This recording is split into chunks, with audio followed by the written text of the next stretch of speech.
turn on the device. So with copper pipes, it's a little bit tougher to find leaks. So typically what you're going to do is you're going to look at joints and anywhere where you see oil leaking out of the pipe, that indicates there's a leak there. This is an example of a joint where the pipe is connected to a fitting. All right, so going through the operation, you can see we're not loud enough yet. So turn that dial up. The bottom number's going up until, there we go. We get that smiley face in the corner. That means we're ready to go. So we take the end of the wand. You want to hold it about 1 meter away from what you're looking at. Start trying to stand up and down the pipe.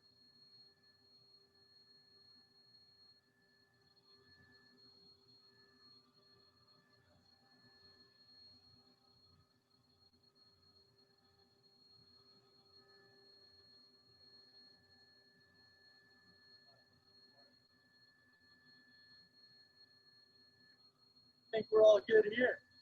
Okay. Honestly, if you guys want to go show them the flare gun, I'll look around for some compressors. Save us some time.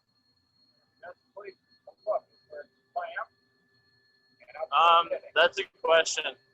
I think you meant the microphone. Obviously, he was a little closer than 1 meter, but yeah, the microphone should be 1 meter away from the pipe. Yeah, that was my bad. It should be more like 1 foot. I misspoke there.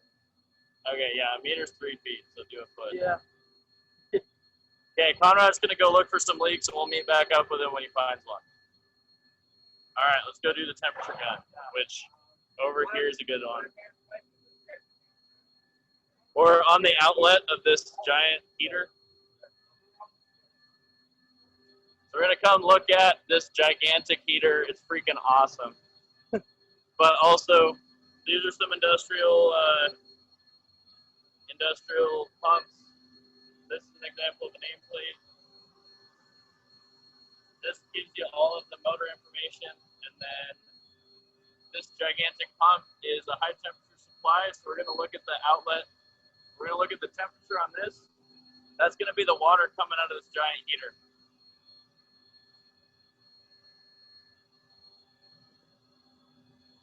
We'll try to get it so I can see the laser. And so there's the laser.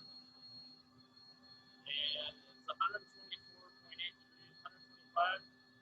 You click this little button that saves the picture. If not, you got to take it again. But we're going to get a couple readings of this. You can see this steel part right here, 191, so it's a little bit hotter than the other part of the pipe. Obviously, it's bare metal, so it's less insulated. Okay.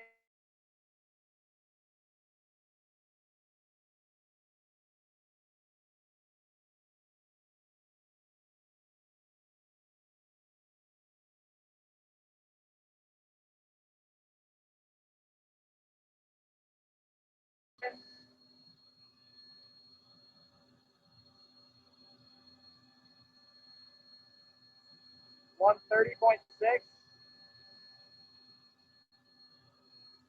Blake asked, Quinn asked, do we have to look at different emissivity to get a good temperature reading gradient? I mean, that's what we're looking for, right? Is the emissivity difference? So we can see if we need insulation. Well, we'd be able to, you can calculate the heat loss with the emissivity. So like, this is like there's insulation on this line. Look, this yellow is thick foam, and then this bare pipe right here, I'm not going to touch it because it's super hot. But we can see that one's 300 degrees on the outside of this insulation right next to it. Even though it's like about the same temperature, it's only 114. So we can see this pipe, it's good that it has insulation, otherwise it'd be losing a ton of energy. And then this return line over here should be much colder. This is the hot water that's been around campus and it's coming back. And then there's this little heat exchanger section, it looks like, maybe. Hey, Andrew. Pumps back into the same pump. Andrew, this is Julie. Can you hear me? I can hear you, but it's easier to put something in the chat. Okay. But say it really quick because I happen to be paying attention for a second.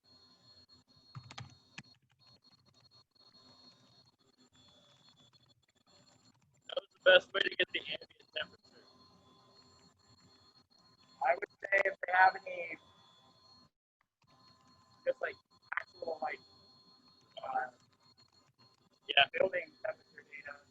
Right. A lot of times these places will have a thermometer somewhere in the room, and you can use that to get an ambient temperature. Or you can also just point the gun at the wall of the building. So like we could look right here at this wall and get an ambient temperature. And in here it's pretty hot. Pretty hot, right? I don't know. Might be too hot. What do you think the ambient temperature is? 90. 90? It's warm in there. It's warmer upstairs. Yep. During the summer, it can get up to 140 up there. All right. Let's see. Yeah, so we can use engineering toolbox to get the emissivity. You can back calculate that if you want.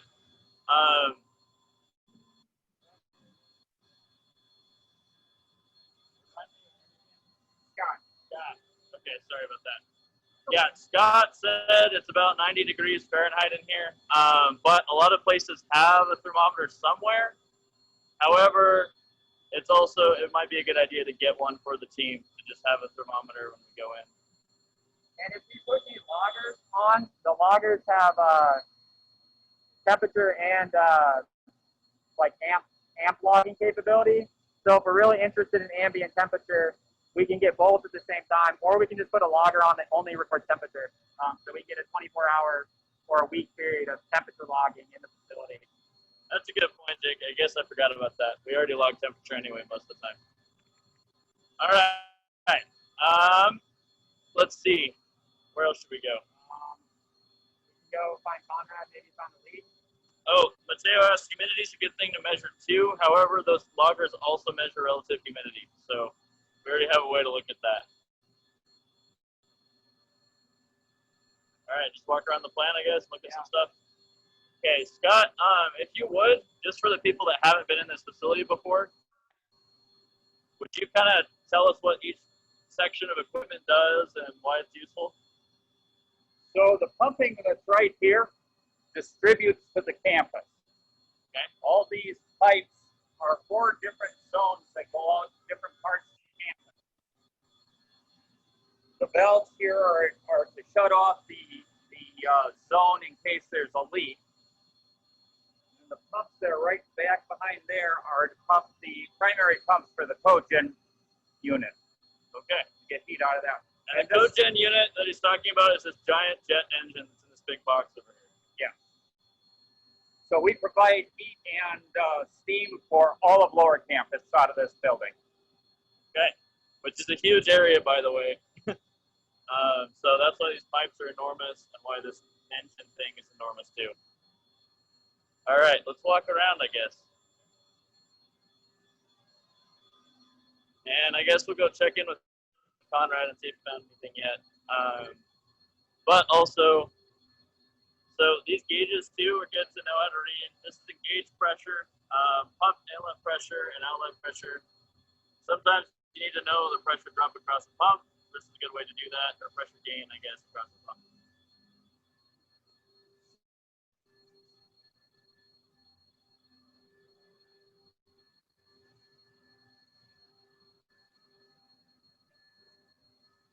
All right, let's talk about this piece of equipment. What does this do and why? Right now, it doesn't do anything. It's broken. Okay. That's a brand new boiler, 60 million BTU. They ran out of load at the end of last season to fully commission it, so we'll be commissioning it come December. Okay. But that's our backup, essentially our backup heat. Okay. We've got about 100 million BTU with the turbine and the waste heat recovery, 60 million with that boiler. We've got 2 other smaller boilers and 40 million apiece. And did everybody hear that okay? Would somebody put it in the chat, yes or no?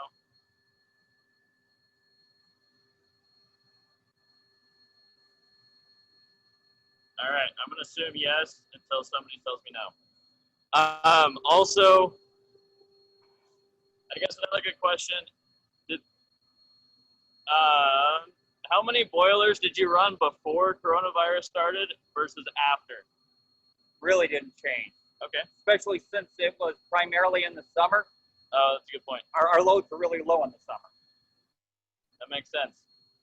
Although I can tell you the chilled water usage went down. Not tremendously, but noticeably. Okay.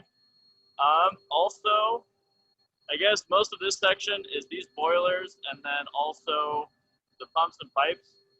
Can we show them the cooling tower really quick and then come back in here and look for Conrad? Sure, go off and back.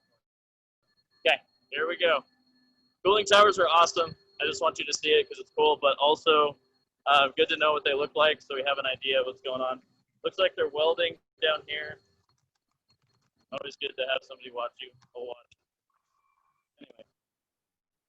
All right, so now we're outside the facility. Over here's the business building. That's the shop. And yeah, we can take a temperature at the cooling tower for sure. That's the parking garage.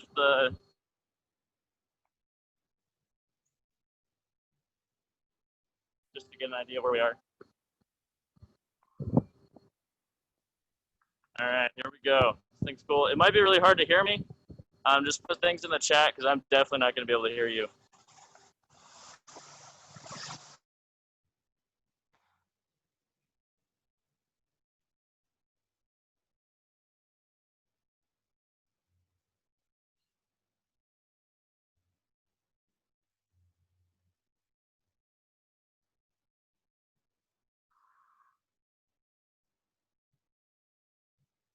Uh-oh.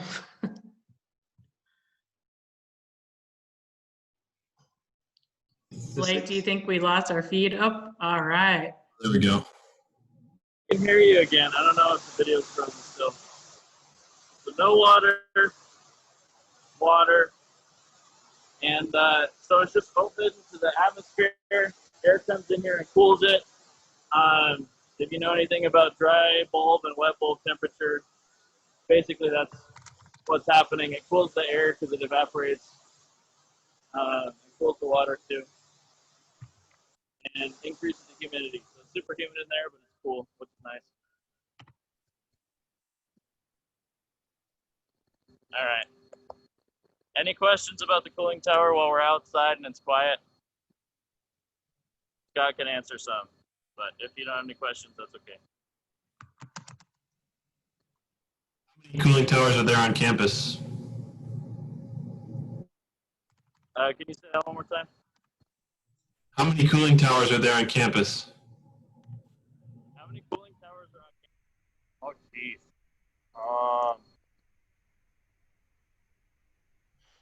Under 50. So there's less than 50.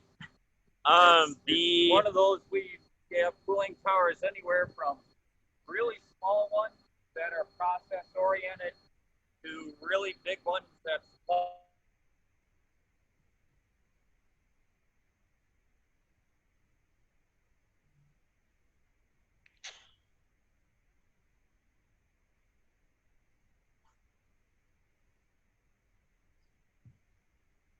Well, we have 6 2,000-ton chillers in the east plant, and each one of those has a big cooling tower, much larger than this. These are 750 per cell.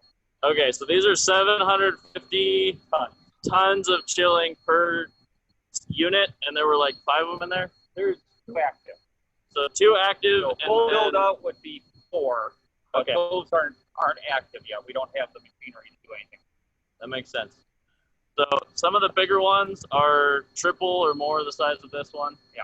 And they're kind of scattered around campus, but basically it's just a big concrete box with a waterfall inside. Then you've got the ones by the Warnock building, just to the north of the Warnock building. Those are to provide comfort cooling inside Warnock. Okay. As part of an IDEX system. They don't have any chillers hooked up to them. So sorry, I'm going to go inside so the wind isn't so loud on the microphone. But yeah, there's some next to the Warnock building that are awesome too. They provide cooling for the entire Warnock building as kind of like an energy efficient program thing. Yeah, indirect evaporative cooling. So those ones are indirect evaporative cooling, kind of like a swamp cooler, but also with a heat exchanger involved.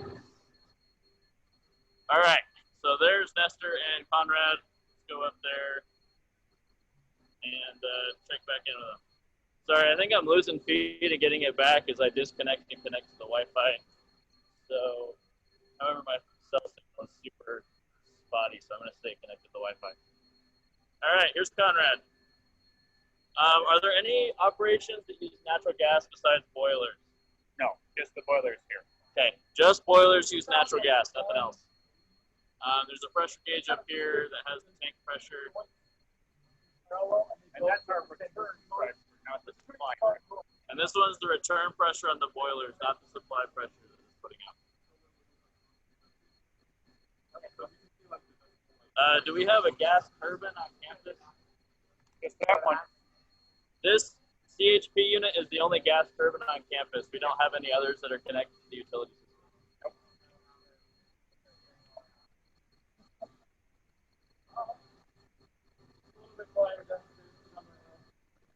All right, does it keep running in winters? Do you use the cooling towers in the winter too? Oh, yeah.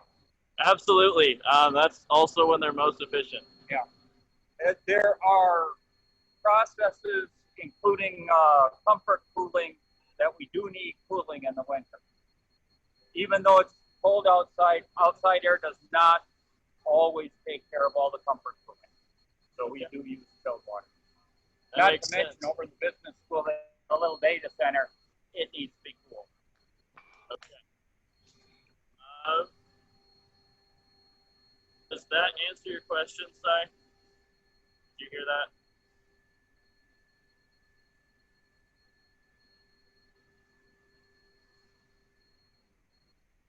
Okay, cool. All right, did you find a leak? Okay, let's go upstairs. It's going to be super hot. Oh, downstairs. Awesome. Less hot. I'm wearing a sweatshirt, which is probably a bad idea. Always use a handrail. Also, arrows are optional, I guess, in this case. Usually you should follow them. All right, so I'm just going to walk you guys through the operation one more time to make sure we all got this down. You power it on using this button right here.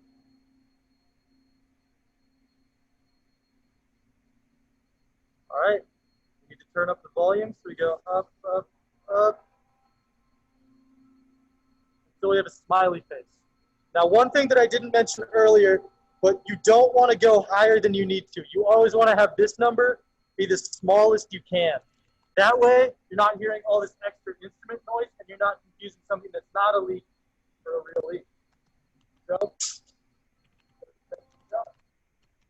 Okay. Conrad looks like he's from Call of Duty at this point. Looks like a soldier, but that's headset. all right, so we're just going to go right to the leak to save you guys some time, but you can see it's too loud. Turning it down a little bit. All right, and that's right where we want to be. So, start scanning the equipment. And you guys can look here and see what I'm talking about.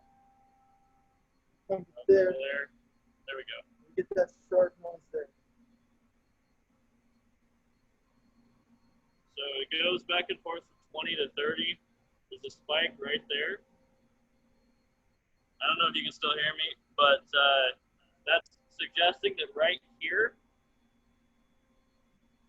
is a leak, right in this fitting. And usually you'll find leaks in fittings. That's actually, so, sorry to call you out, Jake, but what Jake just did, putting your hand by the pipe, we're not actually supposed to do that. Although we're primarily concerned with compressed air leaks, occasionally we do stumble upon like a steam leak. And so putting your hand there can be dangerous. You just got to be super sure about what you're looking about. One more thing I wanted to mention. So let's say I'm going through, I think I found this leak, but I'm not sure. I can take my notebook here and use it to block out extra noise. That way, I'm sure that it's a leak and not some equipment behind it. Right. And it also helps reflect the sound of the leak to amplify it a little bit. You want the reading without the notebook behind it, just in case it reflects extra noise and makes it louder than it is. But it is a good way to double check to see if there is a leak there. Block out extra noise. All right, so just one more time to make sure we get the reading. Everyone write this down. So no noise. No noise. So we're getting about, I would write down about 35, 36. Ultimately, the spreadsheet will give you the same number. Just make sure it's within the same 5 digits. All right, did everybody get that? 35.5 to 36, somewhere in there. And according to Conrad, I haven't played with the spreadsheet, but the spreadsheet should give you the same number either way because it rounds to the nearest 5. About. It goes in increments of 5, I believe.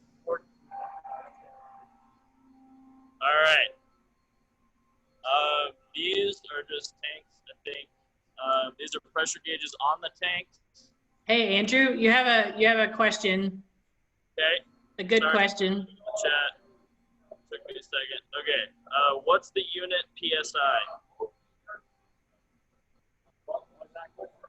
What's the PSI on the line we just looked at?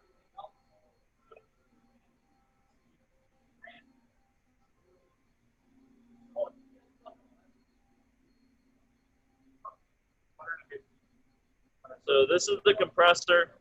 Solaire is one of the few brands we see often. Assuming that means set point. Oh, the unit on the reading we just took. That is, I don't know, let me look. What's the units on the number we just wrote down? Is it, it's decibels, correct? Yeah, so that's decibels that we recorded. One more thing, and I forgot about this, but you need to record the PSI across the lead. The best way to do that is to look at a gauge. That gauge is not helpful. Is that a gauge? That's just whether it's full or not, right? Yeah. So when in doubt, always ask a facility personnel or use the rated compressor PSI. And the compressor's right next to it. Okay. So there's a set point on this compressor here, and there is a gauge on the outlet tank, the storage tank. And I believe it is this tank right here. Yeah. So, okay. So this right here, this is a PSI gauge. So we're at about 115. I don't know if you can see that. All right. So about 115. Well, it just went down. So they're using compressed air. So somewhere between 110 and 115. And if you look on the set point of the compressor, that's about what it's set at. Yeah. So we'll come over here to the panel on the compressor. Set point's 112. And so that's about the pressure that we're getting coming in. All right. all right, we're going to go back upstairs, show you guys how to put those numbers in a spreadsheet. Big shout out to James Gassel, who actually made the spreadsheet. So you guys can all thank him for not having to do as much work. All right. And then we'll do the calculations next week, but we just want to show you where to put your information for today.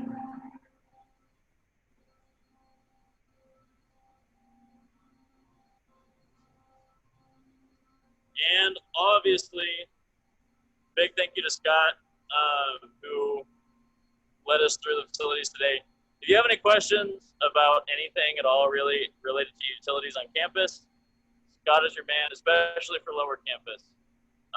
There's another facility on the north side of campus, or I guess that's the east side of campus, that has another set of boilers and stuff. So there's another facility manager there, but Scott is the guru for the south, or the lower campus, the west side.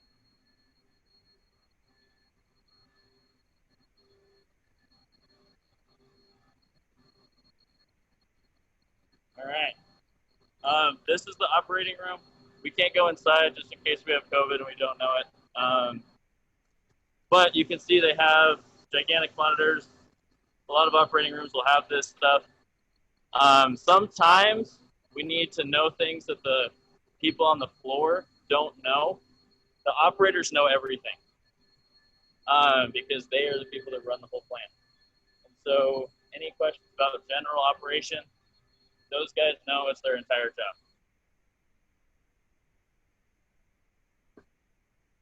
This week. Oh, we lost Conrad. He went the wrong way. All right. All right. You can probably hear me much better now. I probably sound significantly louder, but that was the plant. Conrad's going to show us where to put those numbers, which spreadsheet to pull up, and then we'll go through some assumption stuff next week with Blake. We can probably do that next week because we're running pretty short on time.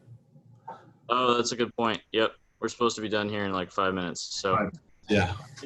Any last questions for us? Well, Scott is nearby and we can ask him right now.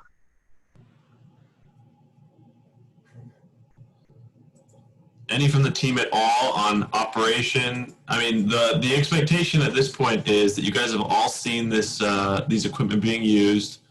You know what the buttons are, what we can do with them, and so when we go on an assessment somewhere, the expectation is you guys can now find leaks. If you're assigned to go find compressed air leaks, you can do that. If you're assigned to go take temperature somewhere in a plant, you guys can do that.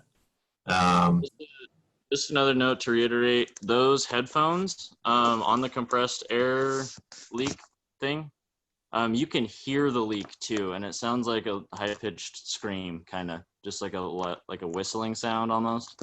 And so listen for that while you're walking around. Just wanted to make sure. So you're not just looking at the number, you're also listening, but you got to do both at the same time to make sure it's a leak and not just something ambient. And I guess point two is you want to focus on like joints, fittings, anywhere, places where air would escape. Right, because straight lengths of pipe are very unlikely to have random holes in them, but fittings are very likely to leak. So the place to look is clamp, anywhere it's clamped to the building. Anywhere it's clamped to the building because they have to connect it to the pipe and the any fastener. kind of rubbing can actually wear a hole in it. Okay. Good to know. Thank you for that. So let me just kind of wrap up a little bit. So this everything that we recorded today, we're gonna I'll send out an email either today or tomorrow about where we're gonna move forward. So next week we are going to take all of this data that we got today, the numbers that we got today, and do a little bit of calculations on it to see if we can see the things we can conclude out of this.